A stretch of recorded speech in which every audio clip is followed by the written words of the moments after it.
a verdadeira adoração que vocês devem oferecer a Deus. Então, tendo em vista que você tem um Deus maravilhoso, um Deus digno, um Pai da eternidade, Deus de todas as coisas, médico dos médicos, mestre dos mestres, há uma recomendação de Paulo, dizendo, por favor, ofereçam-se completamente, não é 10%, não é 20%, não é 30% da sua vida, é completamente, como um sacrifício vivo, ou seja, você é uma pessoa viva, ok? Você é uma pessoa que quer oferecer algo digno para Deus, e é isso que eu creio que o seu coração pretende fazer. Então, é um sacrifício completo do seu ser, um sacrifício vivo, ou seja, agora que você tem que fazer, não é esperar por muito tempo, dedicado ao serviço e agradável a Ele. Ou seja, o que é que Paulo está dizendo aqui? Você precisa fazer as obras que Deus pede para que você faça. Quais são as obras, mesmo que você não esteja tão engajado no ministério, tão engajado na igreja? Uma delas, que é a principal, acredito eu, que é compartilhar Jesus Cristo com todos aqueles que você conhece e aqueles com quem você não conhece também. Então, esse é um momento de serviço a Deus que você pode fazer. E, por fim, ele fala o seguinte: esta é a verdadeira adoração que vocês devem oferecer a Deus. Então, se você está feliz, e eu acredito que viver com esse Deus é maravilhoso, é tremendo, é isso que Deus gosta, é isso que Deus coloca como uma verdadeira adoração. É você seguir as orientações dEle, obedecer a Ele e fazer com que outras pessoas conheçam também esse Evangelho. Então, eu estou aqui, poxa, se nós temos uma pessoa, se nós temos um Deus vivo que é maravilhoso, tremendo, nós reconhecemos isso, nós temos o prazer de dizer para as pessoas que nós acreditamos nesse Deus. E no momento em que nós nos somos orientados a entregarmos como sacrifício vivo completamente, chega nessa hora, muitas são as desculpas. E aí entra diversas, ou é porque eu estou estudando muito, ou é porque eu trabalho muito, ou é porque eu tenho uma família muito grande, ou é porque eu não tenho tempo, ou é porque eu preciso ficar em casa jogando, ou eu preciso ir para a academia. Enfim, tem N de justificativas que você coloca. E aí a minha pergunta foi, na verdade, no momento que eu estava estudando essa Bíblia, e que Deus falou comigo de uma forma muito forte, por isso que eu estou tentando suavizar da melhor maneira. Eu senti mais ou menos assim, se o meu Deus é forte, por que é que às vezes eu me sinto, e às vezes eu me porto, e eu vejo muita gente se portando como cristãos desanimados? E é essa a palavra. Sem ânimo, sem alma, sem um propósito, sem uma missão. Porque todos me conhecem, no meu trabalho, na minha família, na minha igreja, eu ajo, eu faço parte do ministério, enfim, e isso faz parte de todo um quesito, mas às vezes eu olho para essa palavra em Romanos, em que se fala, entrega a sua vida completamente como um sacrifício vivo, porque é essa adoração perfeita e agradável que Deus reconhece. E sério, existem muitos cristãos que estão desanimados, que estão fracos. Pode ser você, pode ser alguém que você conheça, pode ser alguém próximo de você, da sua família, um amigo seu. E é um assunto muito grave, porque você está agindo em contradição. Se você ama um Deus que é perfeito, que não se recusou em se sacrificar por você, em sacrificar o seu filho, em ser crucificado, eu fico imaginando, já pensou se eu estou orando a Deus e Deus fala assim, não, eu tenho que cuidar ali de uma criança, agora não dá para você. Ou então, não, eu preciso trabalhar ali porque tem uma série de afazeres na minha vida que eu preciso terminar. Espera mais um pouco. E o nosso Deus não é assim, graças a Deus, graças a Ele mesmo. Ele não é um Deus em que dá justificativa para não fazer aquilo que o teu servo, aquilo que o filho amado dele pede. Ele é um Deus que vai lá e faz. Ele é um Deus que se sacrificou. E ele foi um sacrifício vivo. Sede imitadores de Cristo. E eu torno a repetir. Será que a sua vida está sendo um sacrifício vivo? Ou será que muitas vezes você está dando mais desculpas, mais justificativas, para que você não possa fazer aquilo que é a verdadeira adoração a Deus, que é servir a Ele? E servir a Ele é fazer com que novas pessoas conheçam a esse Evangelho que é tão maravilhoso e que você, com tanto prazer, tem falado. Deus modificou a minha vida, Deus transformou a minha vida, eu sou uma pessoa diferente, sou uma pessoa próspera, tenho uma família abençoada, por causa de várias coisas que isso acontece na minha vida. Eu te trago essa reflexão. E Deus falou, Jesus falou, olha, essa caminhada comigo não é fácil, mas eu estarei contigo, o Espírito Santo estará contigo. E ele fala em Efésios, e aí eu gostaria que você abrisse sua Bíblia nesse momento, Efésios 6, versículo 10 a 13. Na hora em que ele fala aqui, que nós vamos ser fortalecidos. Então, é normal do ser humano, é normal do crente se sentir desanimado, se sentir fraco? É sim. O que não é aceitável é ele continuar nesse estado. O que não é aceitável é passar 2, 3, 4 meses, 1 ano, sem você agir como um sacrifício vivo, sem você se dedicar, dando mais justificativas do que exatamente fazendo aquilo que você deveria fazer, que é uma verdadeira adoração a Deus. Mas aí, no título da minha Bíblia é o seguinte, a armadura de Deus. Quanto ao mais, sede fortalecidos no Senhor e na força do seu poder. Revestivos de toda a armadura de Deus, para poderdes ficar firmes contra as ciladas do diabo. Porque a nossa luta não é contra sangue e a carne, e sim contra os principados e potestades, contra os dominadores deste mundo tenebroso, contra as forças espirituais do mal nas regiões celestes. Portanto, tomai toda a armadura de Deus, para que possais resistir no dia mau, e depois terdes vencido tudo, permaneceis inabaláveis. E ele fala o seguinte, olha, você não vai enfrentar nada desse mundo, não. A sua luta é contra principados e potestades. E, queridos, eu imagino que nada nesse mundo se compara a isso. Porque o diabo é astuto, ele sabe, ele sonda o seu olhar, ele sonda o jeito de você se portar, ele sonda as suas atitudes.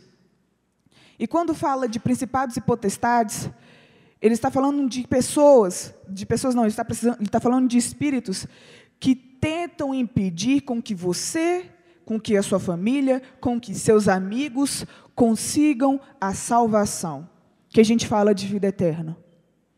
A minha pergunta é, você está se importando com isso? Sério, porque muitas vezes a gente fala que a gente quer a salvação da nossa família. Mas às vezes a gente não se atenta de que a nossa luta é com coisas muito maiores do que nós mesmos que nós possamos ver. E aí a gente fala, poxa, eu quero o meu marido salvo, eu quero a minha amiga salva, eu quero meu familiar salvo. Mas será mesmo? Porque a gente está falando de um mundo em que, é você por você mesmo. Está tudo bem se você continuar assim. Você tem que se importar contigo. Isso são as potestades, falando que você só tem que se importar com você mesmo. Que é normal você estar cansado e você convidar uma pessoa para ir na igreja. Não, hoje eu estou muito cansado, não vou convidar. Isso é uma forma de fraqueza. De repente, é naquele dia que a pessoa pode aceitar o seu convite. E é sério, eu vejo tantos exemplos nessa igreja, de famílias que estão cansadas e que continuam vindo à igreja, de que saem do trabalho e vêm direto para a igreja, de que tem, sei lá, no caso da Ana, tem 3 filhos e vem para a igreja. São pessoas que cada um tem a sua dificuldade, é lógico, mas cada um sabe até onde consegue ir. E, de repente, você sabe que até onde você está indo não é o máximo que você poderia fazer como um sacrifício vivo para Deus. E essas potestades, queridos, elas não estão aqui. Opa, se fizer bem a mim, se fizer mal a mim, eu estou aqui só se ela vier. Não. Essa luta é com vocês. Essa luta, ele vai até vocês, ele vai até a sua família, ele usa de estratégias. E se você não coloca essa armadura, se você não se fortalece, você vira um cristão desanimado. O que não condiz com o Deus que você tem. E isso é muito complexo, porque você está sendo... Como é que eu senti? Vou dizer como é que eu me senti com uma pessoa que fala, mas não vive. Como é que eu tenho um Deus tão maravilhoso? Eu tenho um desânimo que é normal, mas Deus fala, sede fortalecidos, está aqui a armadura, vista? Porque, sério, se você continuar assim, a sua tendência é só perdendo as guerras, porque você não está preparado, você não está com essa armadura. E aí nós chegamos. Como é que vai ser feito? Deus vai nos abençoar? Vai. Mas você também precisa se preparar. Jesus vai te fortalecer? O Espírito Santo vai te fortalecer? Vai. Mas se você não se preparar, não adianta. E é esse momento em que nós continuamos a leitura, do 14 a 18. E se preparar, eu já aviso logo, é algo que não é fácil. É como se fosse um treino para alguém que vai competir. O treino não é fácil. Uma pessoa que quer competir, fazer um Ironman, e vai correr lá por não sei quantos quilômetros, que são muitos, o próprio treino dessa pessoa já é difícil.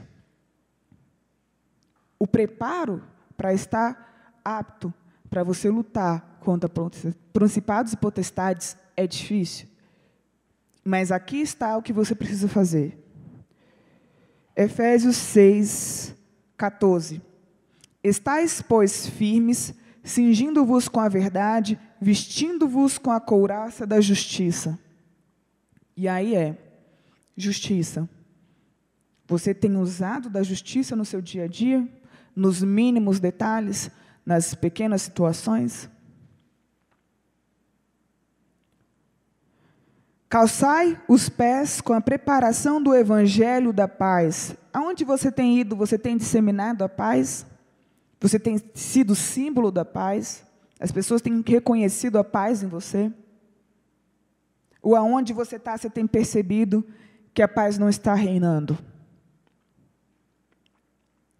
Embraçando sempre com o escudo da fé, com o qual podeis apagar todos os dardos inflamados do maligno. Você tem exercido a sua fé? Você tem lido? Você tem colocado, você tem crido nos milagres, nos sinais? Você tem orado por isso? Porque a oração é exercício da sua fé. Você tem orado por milagres, aqueles milagres assim que você fala assim, humanamente impossível, mas Deus, você pode. Ou você simplesmente fala assim, Deus vai curar. Mas você fala assim como se fosse algo, como se fosse a saúde que você dá para alguém que espirra. Será que você tem exercido essa fé de falar, Jesus vai te curar? E você crê de uma forma em que você realmente possa daqui a alguns meses falar assim, pode ter acontecido a cura ou não, mas eu criei com todo o meu coração, eu orei por isso. Tomai também o capacete da salvação e a espada do Espírito, que é a palavra de Deus. E aí você vem, será que você tem lido a palavra? Será que você não apenas tem lido, mas tem buscado interpretar essa palavra? Será que você tem disseminado essa palavra? Será que você tem feito dessa palavra a sua vida? Será que você tem obedecido a palavra? É sério, porque se você passou pela justiça, passou pela paz, passou pela fé, passou pela palavra, e alguma coisa está falha, é porque você não se tem preparado. Você não tem se fortificado. E vocês estão ficando apáticos. Ou aqueles com quem vocês conhecem. Isso é muito importante. E, enfim, o 18. Com toda a oração e súplica, orando em todo o tempo no Espírito, e para isso vigiando com toda perseverança e súplica por todos os santos. Então, você fala de oração, aqui você tem o vigiar e a perseverança. Será que você tem orado constantemente em perseverança? Será que você tem vigiado constantemente e com perseverança? É isso tudo que tem acontecido na sua vida? Ou será que a sua oração está sendo de 15 em 15 dias, de 2 em 2 dias? Será que a sua vigilância está ocorrendo somente para algumas coisas, e para aquelas coisas que te tentam, a sua vigilância tem sido um pouco menor? O que será que está acontecendo? Será que você tem realmente vestido essa armadura? Essa orientação de Deus? E que Deus preza tanto pela obediência? Você tem se preparado? A sua palavra, a sua ação tem condizido com aquilo que você tem dito para os seus familiares? Tem dito, a sua fé tem condizido com aquilo que Deus pede de você, que é anunciar o Evangelho? E a minha pergunta tem sido: será que eu tenho pregado o Evangelho para todas as pessoas que eu deveria ter pregado? Será que eu tenho colocado o Evangelho em todas as oportunidades que apareceram para mim? Ou será que eu continuo naquela mesma bolha, que é o meu trabalho? Ou então que é o meu local de estudo? Será que você está se sacrificando mesmo, assim como uma outra pessoa se sacrificou por você? Ou sua mãe, ou seu amigo? Porque no meu caso, a pessoa tinha que me buscar todos os dias num local que era totalmente distante da casa dela e totalmente distante da igreja. Ou seja, a pessoa fazia um triângulo para me deixar na igreja. Isso era um sacrifício vivo. Será que você tem sido um sacrifício vivo? No último culto de quinta-feira, eu vi uma pessoa que fez um sacrifício. Um adolescente do EBA veio, falou assim: olha, eu vou ficar aqui na igreja, um culto à noite. E a gente perguntou: como é que você vai voltar? Eu vou voltar de ônibus. E ela mora no Guará. Quantas pessoas deixariam de vir à igreja porque não está de carro? Quantas pessoas? E, queridos, eu digo por experiência própria, vir para a igreja sem carro é muito difícil, especialmente à noite. Porque o ônibus demora, porque as paradas estão vazias, porque demora para você chegar na sua casa. Mas ela tem feito, é a forma como ela tem usado. Qual é o sacrifício vivo que você pode, que você mesmo reconhece? Caramba, nossa, está sendo difícil para mim, mas eu vou continuar. Não com o motivo de se engrandecer, mas com o motivo de dizer assim: isso vale a pena. Enfim, e aí a gente está numa sociedade que é muito sensível também. Numa sociedade em que você falou alguma coisa, a pessoa já está meio dolorida. O irmão não pode falar com a outra pessoa: você não fez isso muito bem. Ah, não, você viu como é que aquela pessoa falou comigo? Não quero saber mais de igreja. Ou então: nossa, você viu, eu não posso mais cantar, eu não posso mais fazer evangelismo, enfim. Não, isso é muito terrível. E eu fico vendo e falo assim: gente, mas como as pessoas estão sensíveis hoje em dia? É muita sensibilidade dentro da igreja, é muita sensibilidade nos cristãos. E aí, eu fico relembrando, na palavra, que todos vocês já viram, quantos que os apóstolos, as pessoas que seguiram a Jesus Cristo, isso dentro da Bíblia, foram pegas em fofocas, quer dizer, foram feitas fofocas delas, elas foram apedrejadas, foram presas, foram perseguidas, foram decapitadas, foram açoitadas, Cristo foi crucificado. Mas eles continuaram firmes. E tem gente que por muito menos, tem perdido a grande oportunidade de fazer a obra na casa de Deus por sensibilidade, por fraqueza, por preguiça. É difícil ouvir isso? Queridos, para mim também foi muito difícil. Mas às vezes é necessário. Nenhuma vez eu fui açoitada, e nenhuma vez, sei lá, me bateram, me apedrejaram. E eu dou graças a Deus por isso, porque eu imagino que deve ser muito ruim. Não fui presa. Mas esses cristãos que nós vimos na Bíblia e que nós temos como exemplo, que Deus coloca para a gente como estudo, eles passaram por isso e continuaram sendo firmes com Jesus. E isso é o mais importante. Será que você tem sido muito sensível? Será que você conhece uma pessoa que você precisa ter uma conversa urgente com ela e falar assim, olha, não dá para continuar desse jeito. A igreja está precisando de você. Deus está precisando de você. Deus está precisando do seu louvor. Deus está precisando da sua mão. Deus está precisando lá da sua inteligência com computação. Deus está precisando das suas mãos, do seu jeito com as crianças. Será que você realmente tem se sacrificado? E aí, eu fiquei pensando em algumas, peguei em específico uma, que são as repreensões. Às vezes, você é repreendido, alguma palavra na igreja te repreende, uma outra pessoa repreende você, e você fica com aquilo dentro do seu coração por algum momento. E aí você fica, poxa, eu poderia estar fazendo, mas eu não vou fazer mais, não. Eu vou deixar, vamos ver como... A igreja consegue fluir sozinha, sem nenhum tipo de problema. E, queridos, flui com dificuldade, mas flui. E aí na palavra diz assim que, é em Provérbios, eu não me lembro ao certo, mas eu tenho certeza que é assim, que aqueles que são repreendidos, os sábios que são repreendidos, ele tem aquilo dali como uma lição de crescimento. E aqueles que são repreendidos, os tolos, eles perdem essa dica, esse momento. Mas eu vou ver aqui com clareza que é Provérbios 19, 25.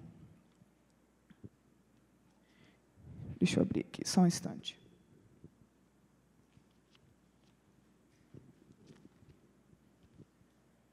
Provérbios 19, 25.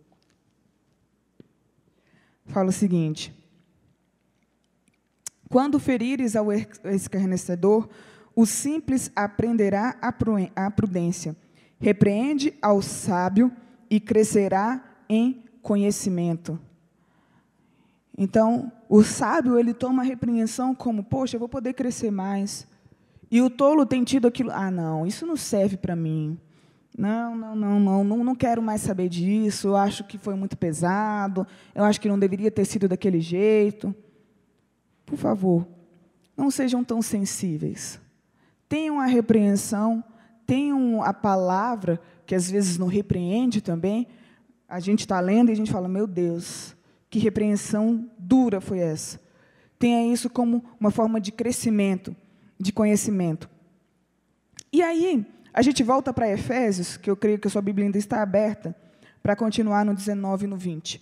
No caso de uma pessoa que você vê que está nessa situação, olha a recomendação que tem. E também por mim. Então, assim, a gente estava falando sobre oração, sobre súplica, que era para ser feito como forma de preparação, e continua, Paulo. E também orem por mim, para que me seja dada, no abrir da minha boca, a palavra, para com intrepidez fazer o conhecido o mistério do Evangelho.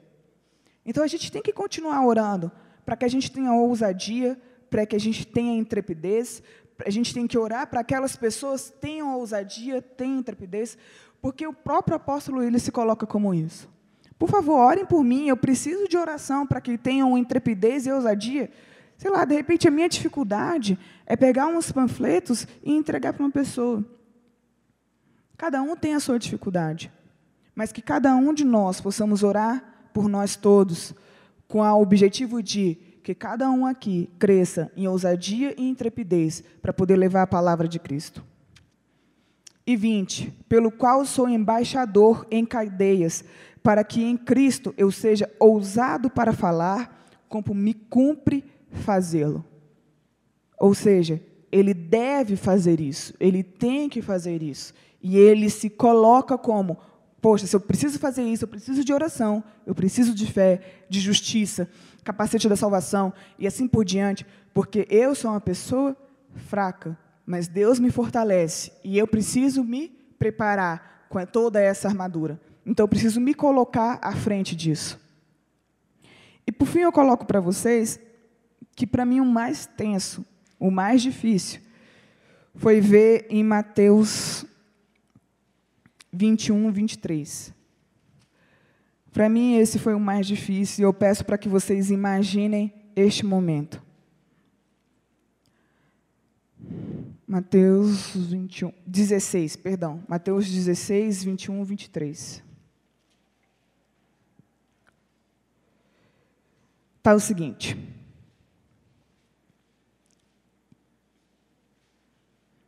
Aqui está falando sobre Pedro. Versículos anteriores, ele era chamado de pedra, e sobre esta pedra edificaria a minha igreja, e você imagina o quanto que deve ser louvável, o quanto que deve ser a felicidade de uma pessoa que você crê, uma pessoa que você ama. O próprio Jesus fala, este é Pedro, pedra sobre a qual eu edificarei a minha igreja. E aí, passando alguns versículos, enfim, o que acontece? 21.